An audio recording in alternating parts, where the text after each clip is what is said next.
주의 임재 앞에 잠잠해 찬양함으로 주의 아침 예배 하나님께 드리겠습니다.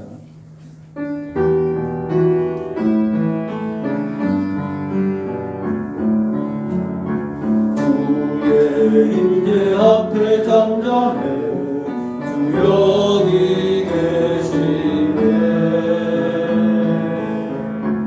와서 모두 웃겨 경배해 신령과 진리로 순결하신 주님 거룩한 전전에 주의 임재 앞에 잠잠해 주 여기 계시네. 주의 영광 앞에 잠잠해 주의 빛 비치네.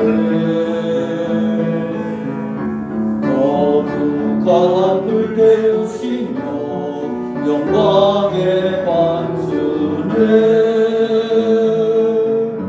주 영광 찬란해 빛 대신 우리와 주의 영광 앞에 잠잠해 주의 빛 비치네. 주의 능력 앞에 잠잠해 주 역사하시네. 제사하고 치유하시는 놀라운 주네. 주 믿는 자에게 능치 못함없네. 주의 능력 앞에 잠잠해 주 역사하시네. 조용한 기도드립니다.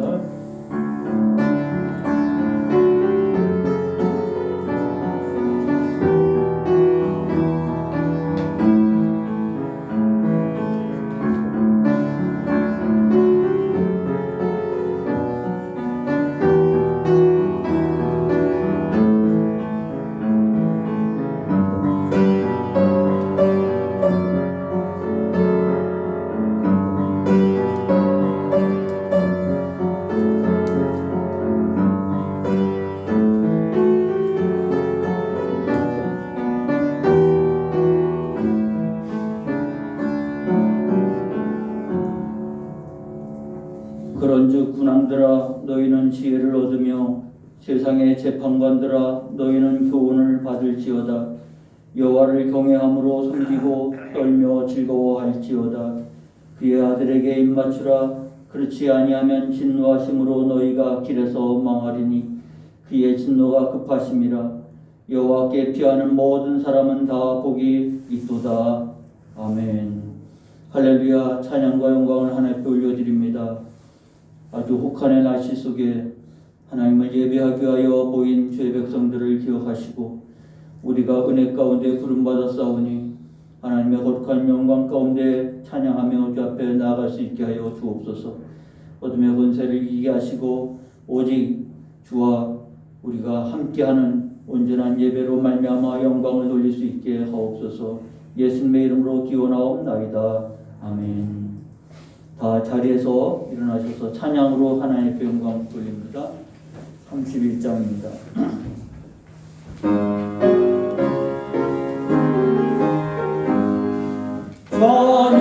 찬양하라 복되신 구세주 예수. 백성들아 사랑을 전하세. 경배하라 하늘의 천군과 천사 주님 앞에 영광을 돌리세. 목자같이 우리를 지키시고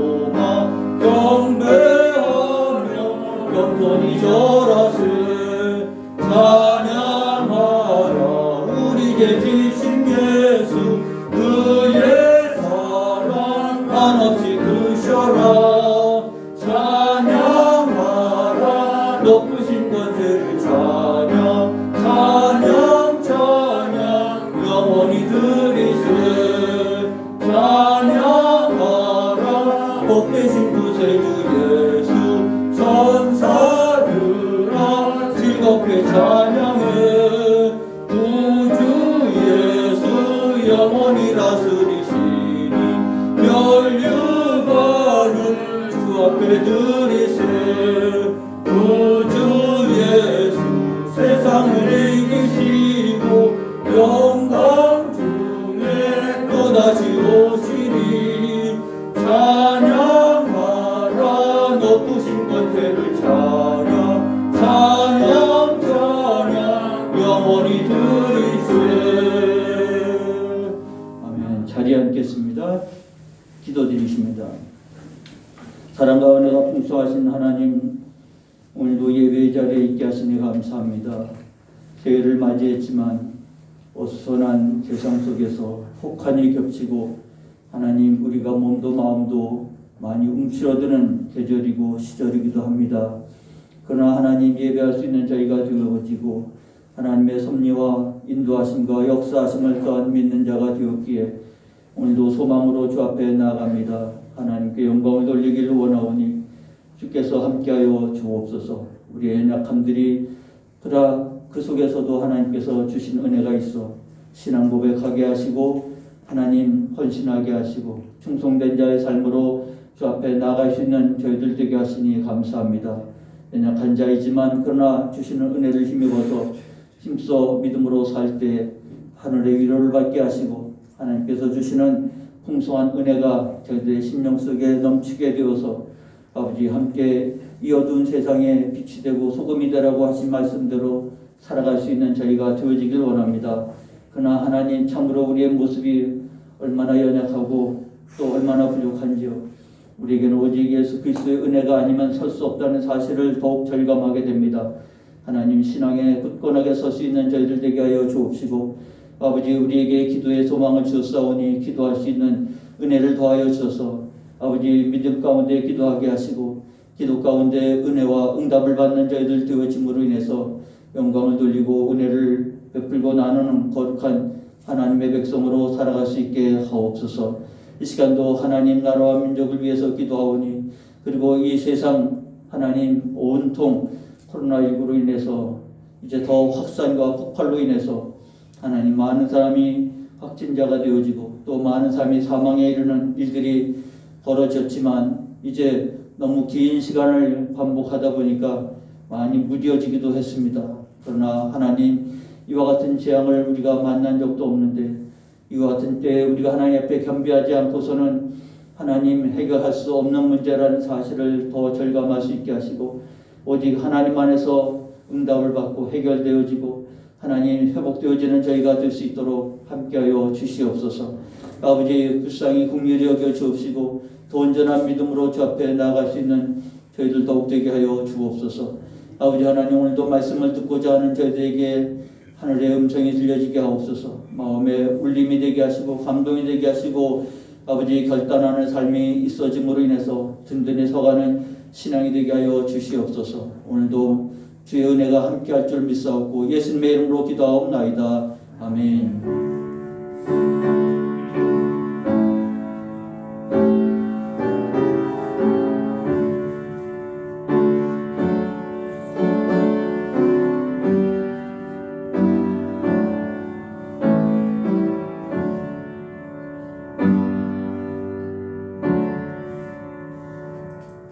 성경 보십니다. 성경은 요한 1서 4장 16절부터 21절까지입니다. 신약성경 392쪽에 있습니다. 요한 1서 4장 16절부터 보시겠습니다. 하나님이 우리를 사랑하시는 사랑을 우리가 알고 믿었노니 하나님은 사랑이시라. 사랑 안에 거하는 자는 하나님 안에 거하고 하나님도 그의 안에 거하시느니라. 이로써 사랑이 우리를 온전히 이루어진 것은 우리로 심판날에 담대함을 가지게 하려 함이니 주께서 그러하신 것 같이 우리도 이 세상에서 그러하니라. 사랑 안에 두려움이 없고 온전한 사랑이 두려움을 내쫓나니 두려움에는 형벌이 있음이라. 두려워하는 자는 사랑 안에서 온전히 이루지 못하였느니라. 우리가 사랑하면 그가 먼저 우리를 사랑하셨음이라. 누구든지 하나님을 사랑하노라 하고 그 형제를 미워하면 이는 거짓말하는 자니 보는 바 그 형제를 사랑하지 아니하는 자는 보지 못하는 바 하나님을 사랑할 수 없느니라. 우리가 이 계명을 주께 받았나니 하나님을 사랑하는 자는 또한 그 형제를 사랑할지니라. 아멘.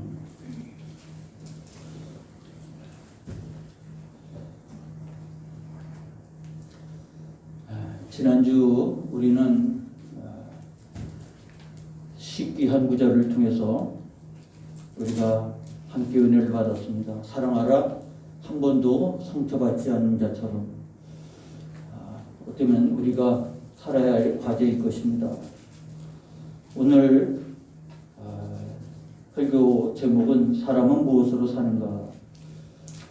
이제는 19절이 아니라 이제 철학적 담론 같은 내용을 던지고 있습니다. 여러분들에게 이 질문을 했으니까 지금까지 살아온 날들이 적지 않은데 과연 사람은 무엇으로 사는가에 대해서 뭐라고 답을 할 것인가. 생각입니다. 근데 우리가 생각으로 이것을 잘 표현하지 못하지만 살아온 내 삶은 이와 같은 예에서 정확하게 논리적으로 답변을 못해도 내가 살아온 날만큼 내가 무엇으로 사는지를 내가 알고 선택하고 결정하고 살아왔다는 것을 부인할 수 없습니다.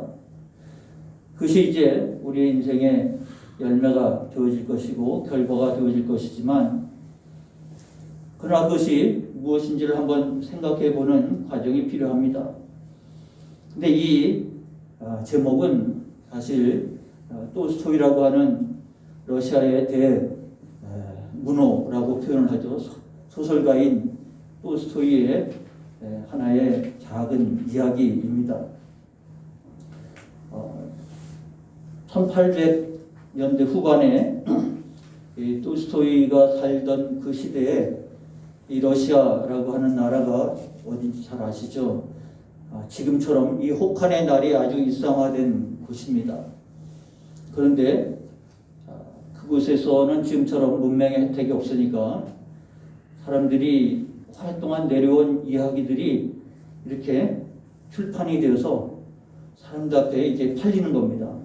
그래서 뭐 엄청난 두께가 아니라 몇 페이지 안 되는 글들이 이렇게 해서 인쇄가 돼가지고 곳곳에 나라 곳곳에 팔리는데 생각보다 이게 굉장한 호응이 있었던 것 같아요. 사람들이 즐길 거리가 없는데 그 이야기를 통해서 사람들이 즐거움을 얻는 도구가 되었습니다. 그러니까 우리 뭐 예전에 춘향전 또 홍길동전 예전에 그 흥부전 이런 이야기들이 하여튼 구술되어진 그런 부분들을 우리가 많이 알잖아요. 아마 그 시대가 그랬던 것 같아요. 근데 톨스토이라고 하는 사람이 그 이야기를 듣고 너무나 표현들이 거칠고 그게 조금 아쉬움이 있었던 것 같아요. 그 시대에 돌아다니는 이야기들은 거의 러시아라고 하는 나라가 오랫동안 기독교 문화 속에서 있었기 때문에 우리로 말하면 전설 따라 삼천리에 나오는 방방곡곡에 다 전설이 있잖아요. 처럼 떠도는 이야기들이 참 많은데 그 이야기들이 짜임새가 없는 거죠. 너무 황당무계한 것도 있고 이것이 톨스토이에 의해서 다듬어지기 시작합니다. 그것은 자기 민족을 사랑하는 그리고 그 이야기들을 잘 개발하는 자기 사명으로 알고 일을 했던 것 같아요.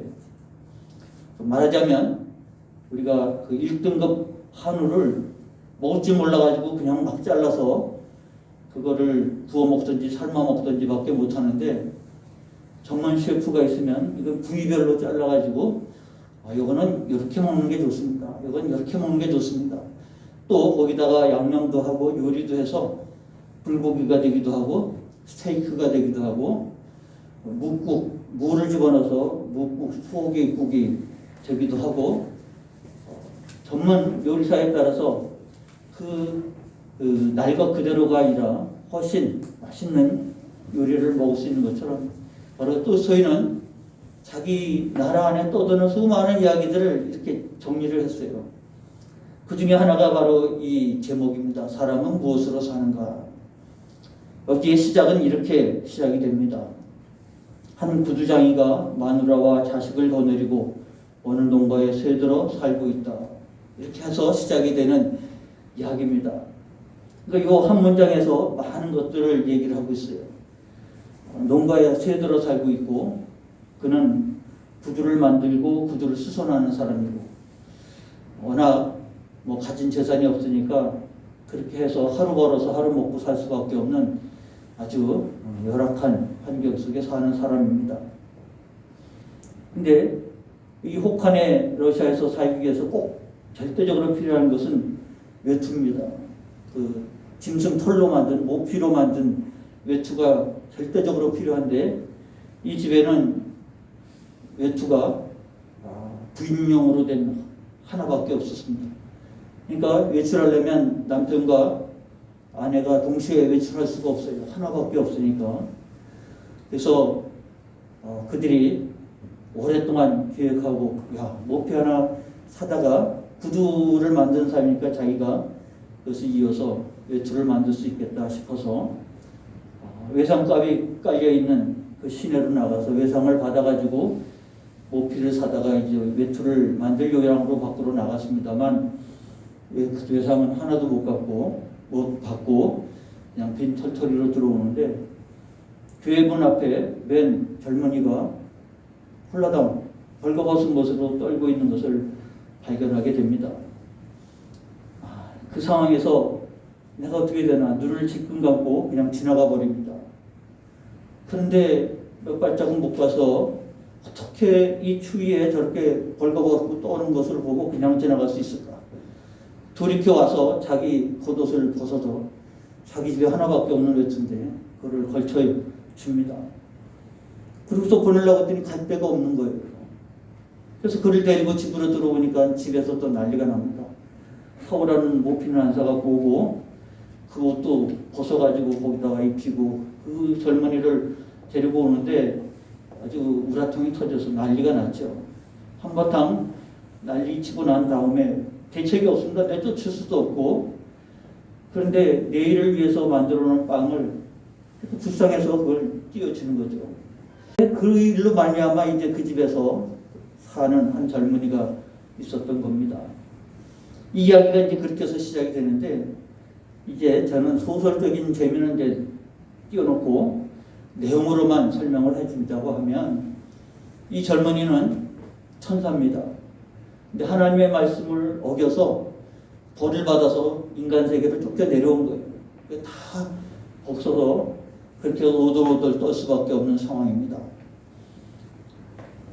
그가 거기 내쫓으면 하나님 앞에 벌을 받아 이렇게 내쫓으면서 하나님은 네가 거기서 세 가지를 깨닫게 될 것이라고 가르쳐줍니다.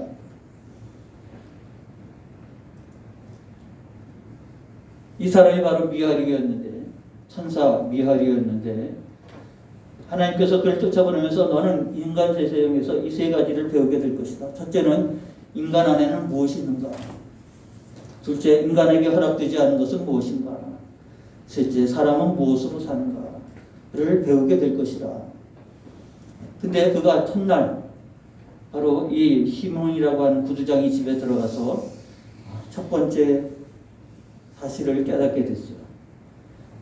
그 첫 번째 사실은 바로 이 구두장이 시몬이 지금 남을 돌볼 처지가 아닌데 지나치다가 차마 지나치지 못해서 자기 옷을 벗어서 덮여주고, 갈 곳이 없으니 할 수 없어서 그를 데리고 집에 들어왔고, 집에서 난리가 났지만 그래도 부인은 내일 가족들이 다 먹을 빵을 잘라서 거기다 내려 먹으라고 내려주면서 미하일이 첫 번째 질문에 대해서 깨닫게 된 것이죠.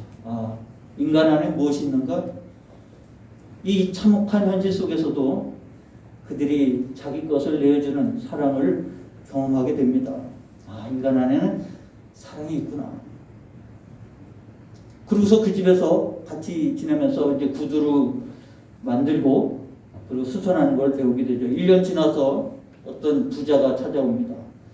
아주 좋은 모피를 가지고 와서 구두를, 우리로 말하면 부추를 만들어 달라고 하는 것입니다. 1년 지나도 망가지지 않는 부추를 만들어 달라고 요구를 하는 것입니다. 근데 이 미알이 가만히 쳐다보다가 알았다고 하면서 그 사람이 돌아가고 나서 구두를 만들었는데 구두를 안 만들고 슬리퍼를 만드는 겁니다. 깜짝 놀라가지고 아니 부츠를 만들어 달라고 그러는데 슬리퍼를 만들면 어떻게 되냐 막 뭐라 그러는데 한 사람이 헐레벌떡 찾아 들어옵니다. 그 집 하인이었는데 그 사람이 집으로 가는 도중에서 마차에서 죽었답니다. 이제는 부츠는 필요 없으니까 죽은 사람에게 신기는 슬리퍼를 만들어 달라는 것이죠. 아니 어떻게 알고 부츠를 주문했는데 슬리퍼를 만들었을까? 아까도 말했듯이 미하일은 천사였지 않습니까? 그 부자 뒤에 자기 동료를 본 거예요. 그 동료가 바로 사람의 영혼을 데려가는 사람인데 이 사람이 오늘 죽겠구나. 근데 본인은 그걸 모르는 거죠. 1년 지나도 망가지지 않는 부츠를 주문을 한 것입니다. 인간에게 허락되지 않은 것은 무엇인가? 자기가 오늘 죽는데 불구하고 자기 몸에 무엇이 필요한지를 모르는 거죠. 그래서 사람은 자기에게 무엇이 필요한지 스스로 생각해서 이것도 만들고 저것도 주문하고 이것도 걱정하고 저것도 걱정하고 그런데 그는 알 수가 없는 거예요. 하나님이 그것을 안 주셨다고 말하고 있어요. 인간에게 허락되지 않은 것은 자기에게 뭐가 필요한지를 모르는 거예요. 세 번째, 사람은 무엇으로 사는가? 두 가지가 깨달았는데 한 가지를 깨닫지 못하고 6년이라는 세월이 지났습니다. 그 집에 구두를 마치러 한 부인이 쌍둥이 여자아이를 데리고 오는 겁니다. 그래서 따님인가 쌍둥이인가 보군요. 그랬더니 사연을 얘기합니다. 쌍둥이가 아니고 이 아이의 아버지는 숲에서 일하다가 나무가 쓰러져서 허리를 부러뜨리고 며칠 못 가서 죽었는데 그 아내는 바로 이 쌍둥이를 또 낳자마자 죽게 되어진 그런 상황에서 어쩔 수 없어서 이웃인 자기도 8주밖에 안 되는 아들이 있었지만 젖을 먹일 사람이 자기밖에 없어서 이 쌍둥이 여자아이를 자기가 떠안게 되었는데 생각지도 못하게 자기 아이는 2년이 지나서 죽었고 자기가 이 두 여자아이를 쌍둥이를 키우게 되더라고.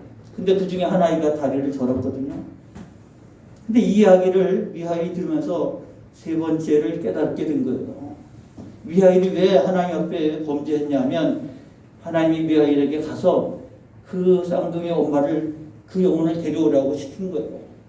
근데 와서 보니까 남편은 죽었고 이제 쌍둥이를 막 출산을 했는데 자기를 데려가면 이 아이들은 어떻게 합니까? 내가 키워야 되지 이 아이를 어떻게 합니까? 그 천사인 미하일이 그걸 쳐다보고 차마 그 영혼을 데려가지 못하고 그냥 간 거예요. 그러니까 하나님이 너는 하나님 말씀을 어겼으니까 세상에 내려가라. 어떻게 하나님 그렇게 무정할 수 있습니까? 그렇지만 미하일이 세상에 쫓겨오면서 너는 이 세 가지를 거기서 배우게 될 것이다. 근데 와서 보니까 그 엄마는 결국 데려가지 않았습니까? 쌍둥이를 키울 부모가 아버지도 죽고 엄마도 죽고 그 갓난아기 태어나자마자 그 쌍둥이를 누가 키우겠습니까? 근데 그 옆에 집 아주머니가 그 아이들을 거둬들인 거예요.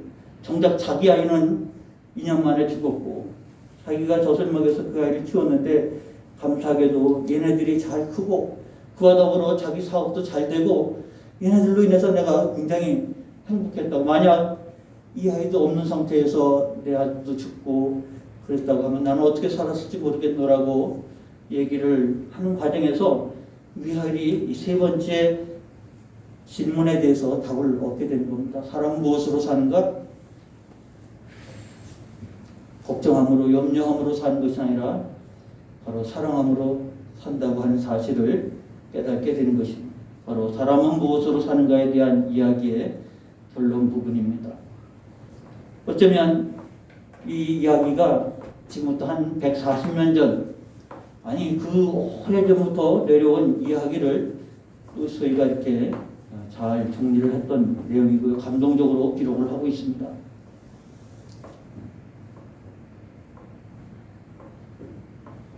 어쩌면 우리가 무엇으로 사는가 그랬을 때 우리가 사는 것들을 돌아보면 우리를 생각하면서 사는 거예요. 걱정함으로, 염려함으로, 또 자기를 위해서 뭔가를 준비함으로, 그것을 갖지 못한 것으로 인해서 안타까워함으로, 하여튼 우리의 삶 자체가 우리에게 주어지지 않은 것을 내가 스스로 생각하고 그것을 위해서 준비하고 그렇게 해서 인생을 살아가는 거예요. 그런데 하나님께서 우리에게는 그걸 안 주셨거든요. 그러나 아무리 우리가 염려한다고 해서 해결될 일이 하나도 없고, 그리고 내가 아무리 그것을 쌓아 모은다고 해서 해결될 일도 아닙니다.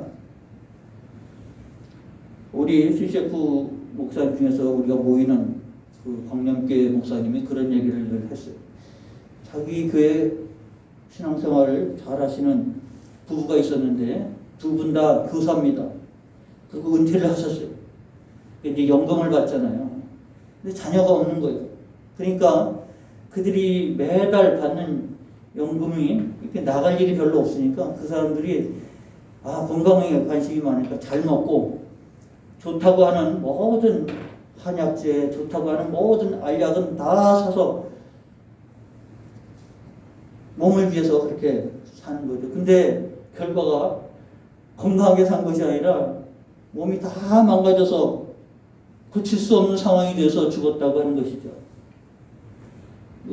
이게 얼마나 어처구니 없는 일입니까? 건강을 위해서 그 모든 것을 다 먹었는데 그게 자기 건강을 해치는 것이라고 하는 것을 어떻게 생각을 했겠습니까? 자기 몸에 무엇이 필요한가 아는 지식이 없는 것. 어쩌면 우리가 아둥바둥 매달리는 것들 중에서 아무것도 우리에게 도움이 되지 않는 일들에 매달리는 것들이 얼마나 많습니까?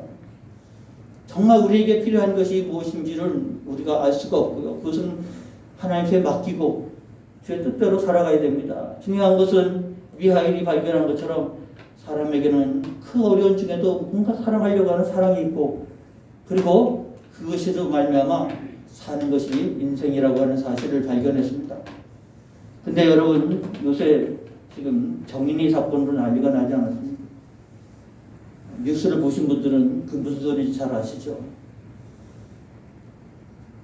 지난해 10월 16개월 된 아이가 사망했습니다.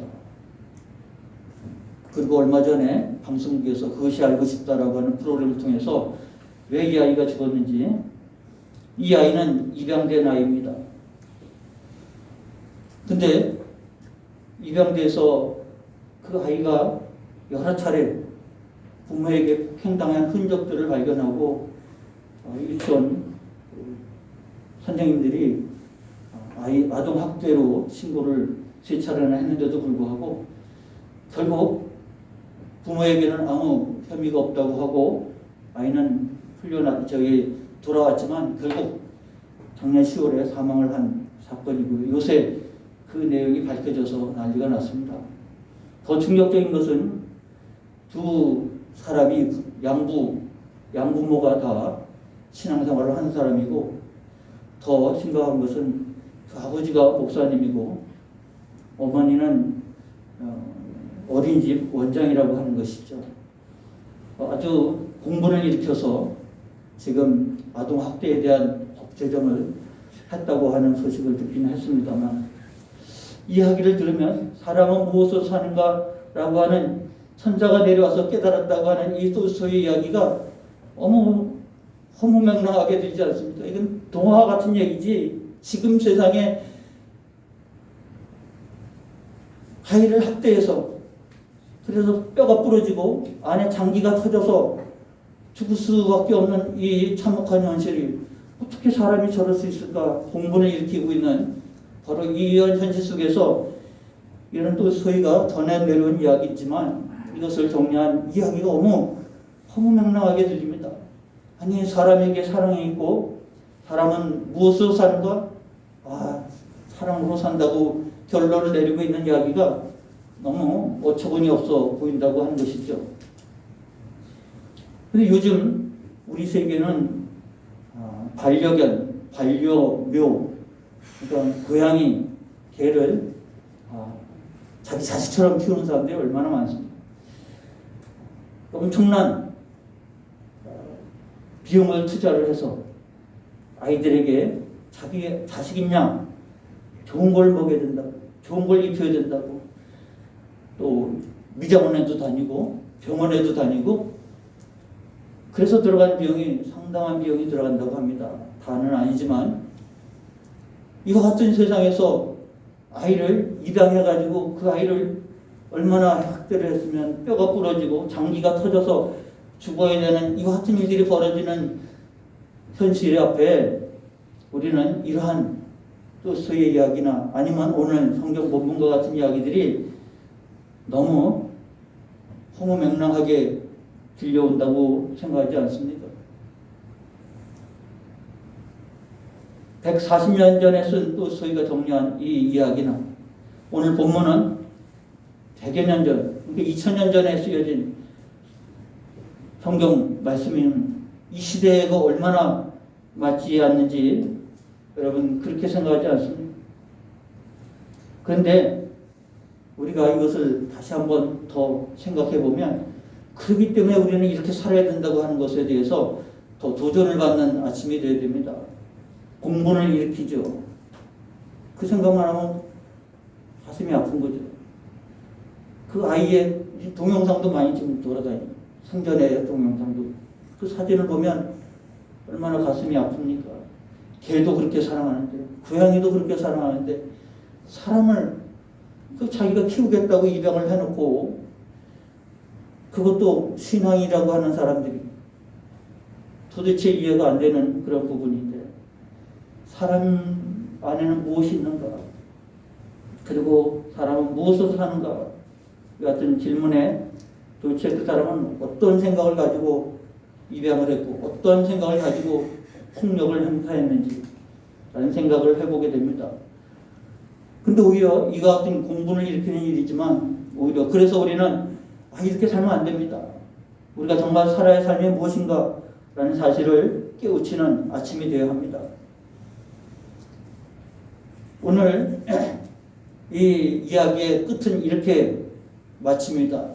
또 소희의 사람 무엇으로 사는가 이야기 속의 마지막 끝은 이렇게 진행이 돼요. 이제야말로 나는 깨달았다. 이게 천사 미하엘이 깨달은 내용입니다. 모두가 자신을 걱정함으로써 살아갈 수 있다고 생각하는 것은 다만 인간들이 그렇게 생각하는 것 정말은 사랑에 의해 살아가는 것이다. 사람 속에 사는 자는 하나님 안에 살고 있다. 하나님은 그 사람 안에 계시다. 왜냐하면 하나님은 사랑이시므로. 이게 사실은 성경 본문입니다. 요한일서 4장 16절 오늘 읽은 본문 말씀이 하나님이 우리를 사랑하시는 사랑을 우리가 알고 믿었노니 우리가 신앙생활을 시작한 것은 하나님이 우리를 사랑했다고 하는 사실을 깨닫는 것 아닙니까? 하나님은 사랑이시다. 사랑 안에 거하는 자는 하나님 안에 거하고 하나님도 그의 안에 거하시느니라. 그러므로 오늘 이 말씀이 우리에게 던져지는 겁니다. 이렇게 살지 않는 인생은 그야말로 학대도 일어나고 폭력도 일어나고 참으로 외롭고 고통스러운 인생일 수밖에 없습니다.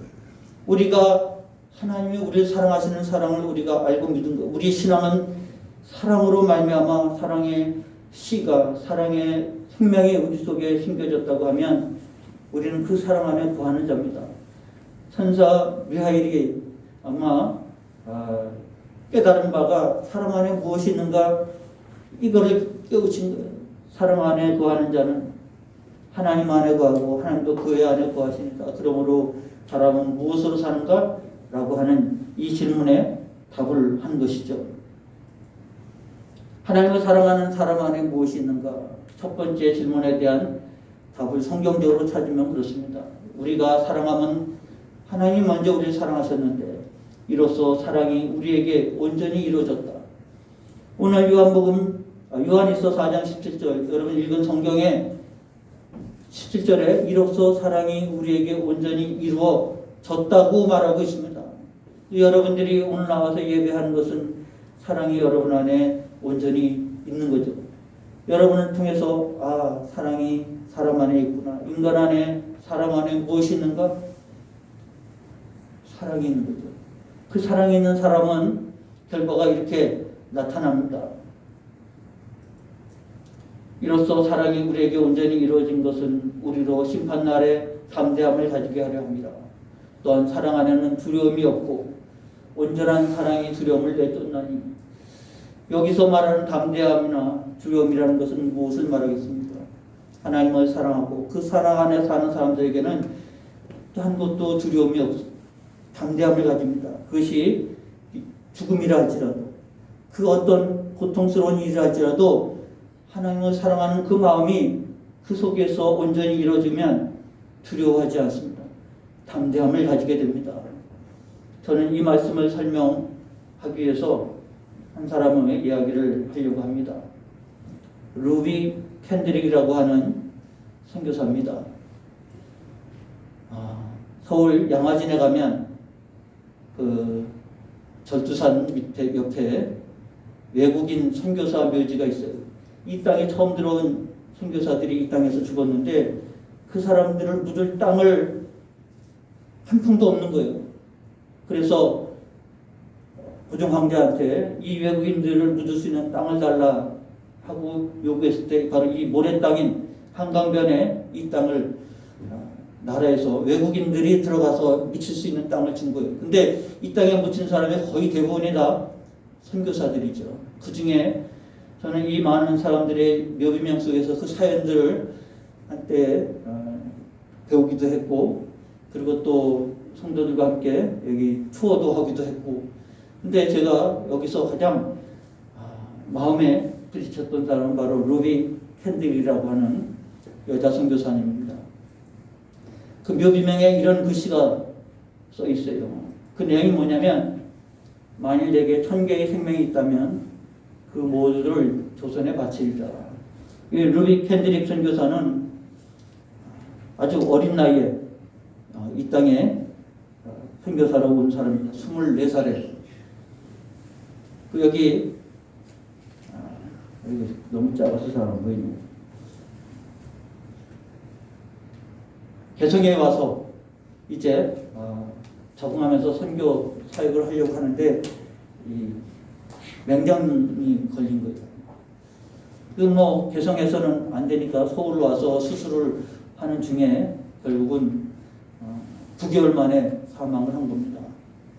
말을 배우고 사역을 하려고 하던 참에 이와 같은 죽음을 당한 루비 캔드릭 선교사가 죽기 전에 자기를 파송한 선교단체에다가 이런 편지를 쓴 거. 그 편지 중에서 이 내용입니다. 이 묘비명에 자세히 보면 편지 두루마리처럼 이렇게 생겼죠. 그 편지의 내용이 이런 글을 본인이 썼어요. 만일 내게 1000개의 생명이 있다고 하면 그 모두를 조선에 바치리라. 이거는 이제 선교 단체 때 보낸 건데 부모님에게 보낸 편지가 하나 있습니다. 제가 이 아침에 그걸 잠깐 읽어 드리려고 합니다.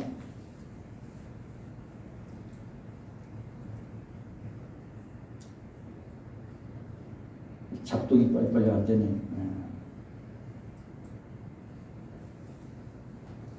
루비 캔드릭이 부모님께 보낸 편지. 이곳 조선 땅에 오기 전 집들에 심었던 꽃들이 활짝 피어났다는 소식을 들었을 때 하루 종일 집 생각만 했습니다. 욕심쟁이 수지가 그 씨앗을 받아 동네 사람들에게 나누어 주다니 너무나 대견스럽군요. 아마 내년 봄이 되면 온통 우리 동네는 내가 심은 노란 꽃으로 덮여 있겠군요. 아버지, 어머니, 이곳 조선 땅은 참으로 아름다운 곳입니다. 모두들 하나님을 닮은 사람들 같습니다. 선한 마음과 복음에 대한 열정으로 보아 아마 몇십 년이 지나면 이곳은 예수님의 사랑이 넘치는 곳이 될 것 같습니다.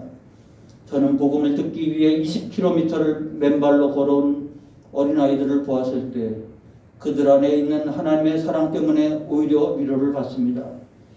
그러나 한편에서는 탄압이 점점 심해지고 있습니다. 그저께는 예수님을 영접한 지 일주일도 안 된 서너 명이 끌려가 순교를 했고 토마스 선교사와 제임스 선교사도 순교했습니다. 선교 공부에서는 철수하라는 지시가 있었지만 대부분의 선교사들은 그들이 전도한 조선인들과 아직도 숨어서 예배를 드리고 있습니다. 그들은 모두 순교를 할 작정인가 봅니다. 오늘 밤은 유난히도 고향으로 돌아가고 싶습니다. 외국인을 죽이고 기독교를 증오한다는 소문 때문에 부두에서 저를 끝까지 말리셨던 어머니의 얼굴이 자꾸 제 눈앞에 어른거립니다. 아버지, 어머니, 어쩌면 이 편지가 마지막일 수도 있습니다. 제가 이곳에 오기 전 뒤뜰에 심었던 하늘의 씨앗이 이제 내년이면 온 동네가 꽃으로 가득하겠죠. 그리고 또 다른 씨앗을 만들어내겠죠. 저는 이곳에 작은 씨앗이 되기로 결심했습니다. 제가 씨앗이 되어 이 땅에 묻히게 되었을 때 아마 하나님의 시간이 되면 조선 땅에는 많은 꽃들이 피고 그들도 여러 나라의 씨앗이 될 것입니다. 저는 이 땅에 저의 심장을 묻겠습니다.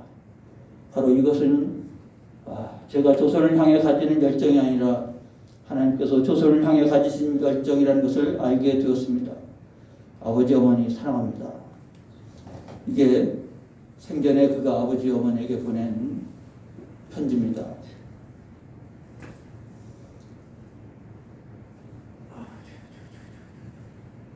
어쩌면 이 루비 켄드릭 이야기를 제가 드린 이유는 바로 사랑이 우리 안에서 온전히 이루어졌다고 우리가 신앙생활을 그렇게 하고 있습니다. 그랬을 때 우리는 담대함이나 두려움 속에 사는, 담대함을 가지고 두려움이 없이 사는 것이 바로 우리의 신앙생활이라고 하는 것입니다. 그런데 우리가 이와 같은 일에 담대하지 못하고 두려움 속에 있다고 하면 사랑이 그 안에 온전히 이루어지지 않은 거예요.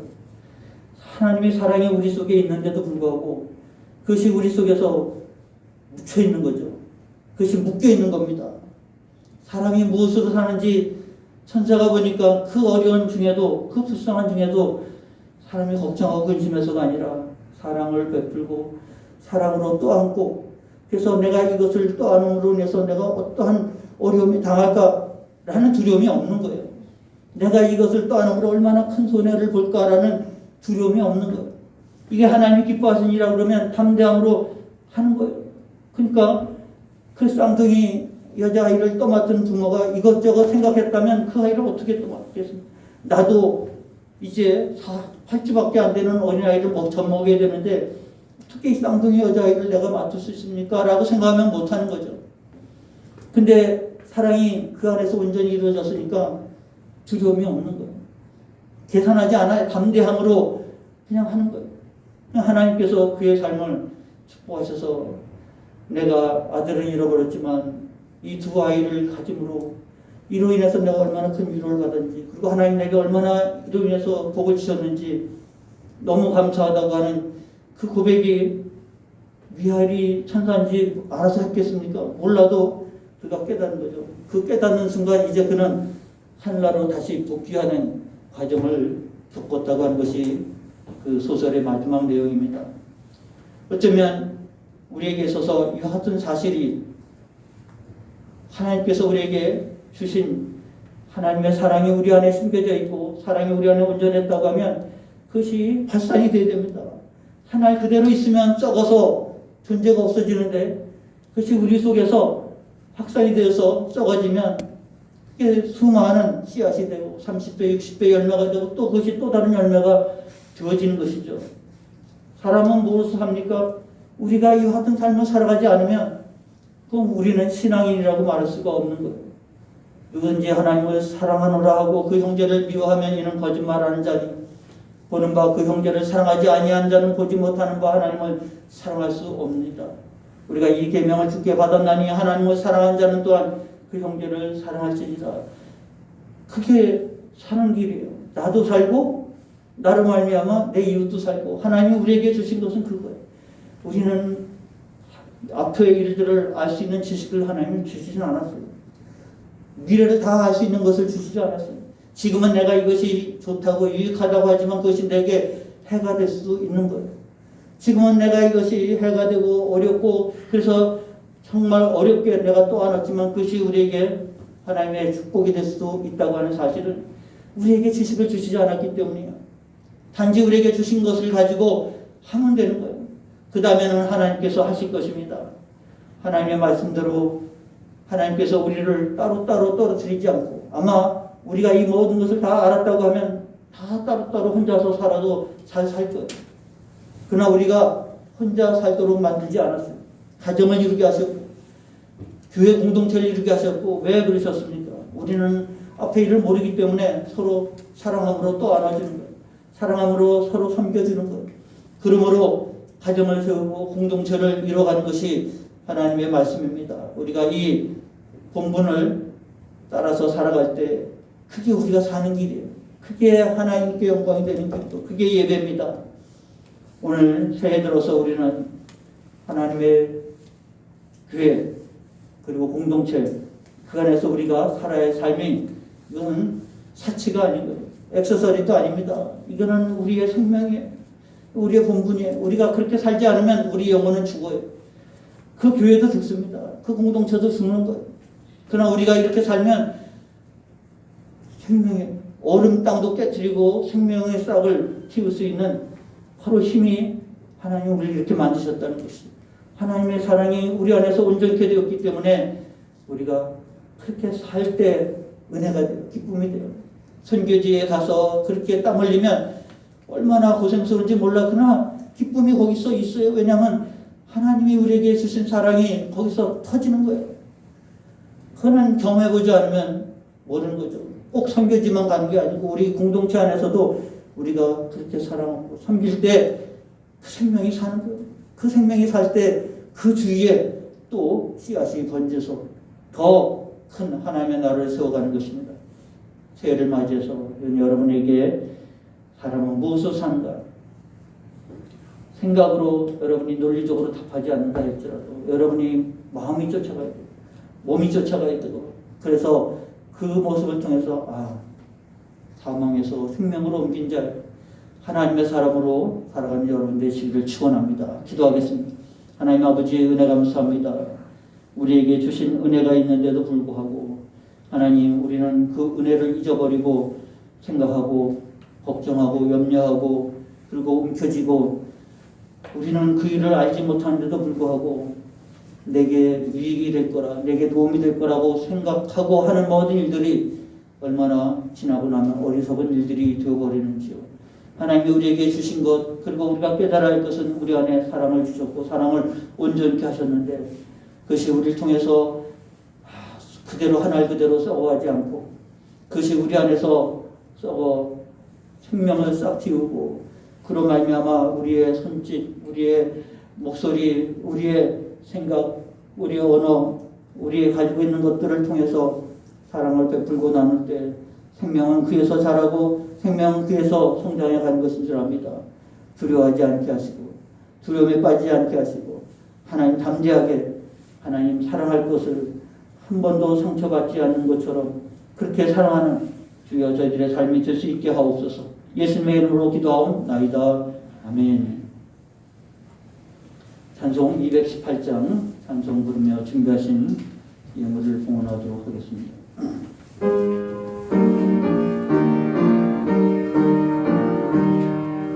내 마음과 정성을 다하여서 주 너의 하나님을 사랑하라. 내 몸을 아끼고 사랑하리. 형제가 이웃을 사랑하라. 주께서 우리에게 명하시니 그 명령 따라서 살아가니 널 미워해치는 원수라고 언제나 너 그렇게 사랑하라. 널 핍박하는 자 위에서도 진실한 마음으로 복을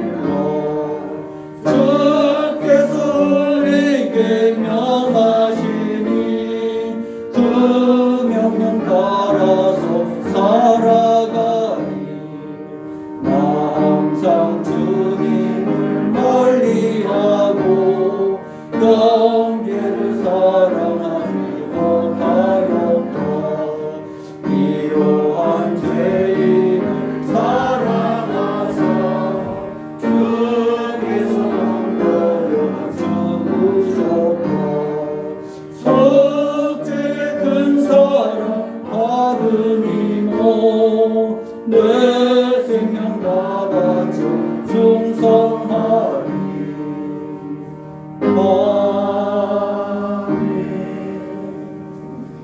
드린 예물을 위해서 동원하고 기도합니다. 하나님 아버지, 주 앞에 예배하며 예물 드리게 하시니 감사합니다. 주님, 저희들의 헌신이며 결단이며 우리의 사랑의 신앙의 고백입니다. 하나님, 예물을 통해서 영광받아 주옵소서. 주의 것으로 알고 드렸으며 감사해서 드렸으며 서원하며 드렸으며 하나님 주 앞에 우리의 마음을 드리며 예물 드렸사오니 예물을 통해서 주님 영광받아 주시옵소서. 눈동자같이 살피시고 오른손으로 붙들어 주시는 은혜가 이 어두운 시대에 있게 하여 주옵시고 저희들이 받은 은혜가 묻혀지지 아니하고 드러내고 증거하고 빛이 나고 소금으로 삶을 살아갈 수 있게 하여 주셔서 주의 이름이 욕을 받는 것이 아니라 주의 이름이 영광을 받는 삶을 살아갈 수 있도록 은혜 더하여 주시옵소서. 사랑하는 자들 어려운 과정에 날들을 보내고 있습니다. 붙잡아 주시고 강건하게 힘을 얻어 살아갈 수 있는 저희들 되게 하여 주옵소서. 예수님의 이름으로 기도하옵나이다. 아멘. 다 같이 자리에서 일어나셔서 송영기장 부르고 축도로 예배 마칩니다.